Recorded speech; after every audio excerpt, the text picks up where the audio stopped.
to the Thunderhead 289 garage. And today we're finally finishing off our engine that we've had on the stand for a long time. I couldn't really decide what vehicle I wanted to finish it off for and put it in, so it kind of just stayed in the long block phase without a timing cover, oil pan, or intake. But now with the death of the rot stang, we're going to go ahead and put this in the old 65 Galaxy, bring it back.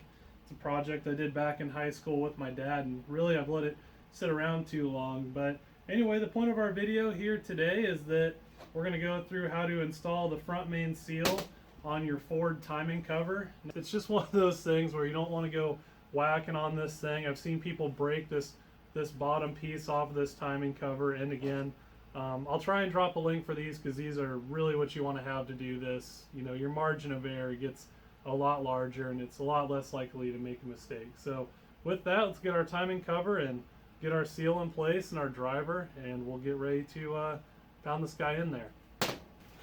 Alright, so we've taken to the floor for this one here because somehow I've managed to use up all my bench space. I'm in the middle of like a couple of engines and I don't have a lot of room in here, so needless to say we're kind of hurting for room.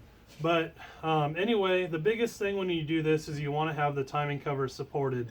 As you see here, it's good and supported here where we're not going to bust this bad boy off. We're not hammering right into a hard surface, you know.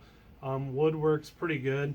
So everything's good and supported here, and we can hammer down on this thing without being too worried. So what I do with my front main seal here is I put a little bit of gasket sealer around the outside just in case. You know, this is a new timing cover, so it's pretty clean, but a lot of times you'll get a little bit of corrosion or you know, who knows what you could have, or any irregularities or anomalies in your surface. So this helps to prevent any, I guess, extraneous oil leaks that could develop.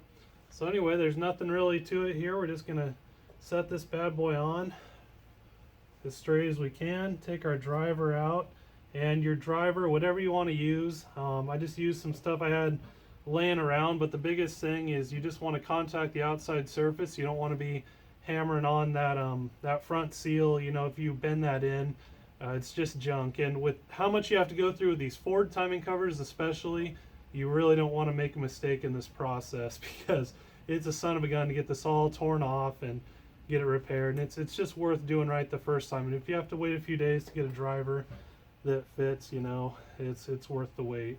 And if you do mess it up, just go ahead and redo it. If there's any guesses, you know, if you did a good job or not, just redo the thing.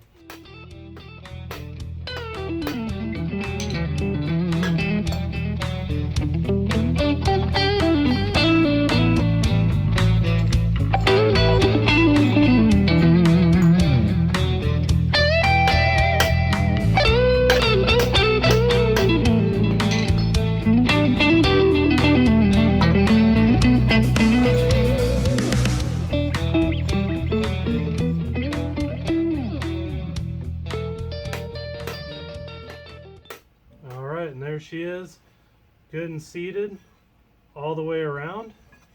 And as you can see, you just want to be patient and make sure you're pulling it in straight. And if you do get cockeyed, you know, and if it's really bad, just stop, go behind, and take something like a driver and just pop it out and start again. Because, you know, if you can not ruin your seal, that's always ideal. But just be patient, you know, and make sure you drive it down straight, as you saw how I did it there.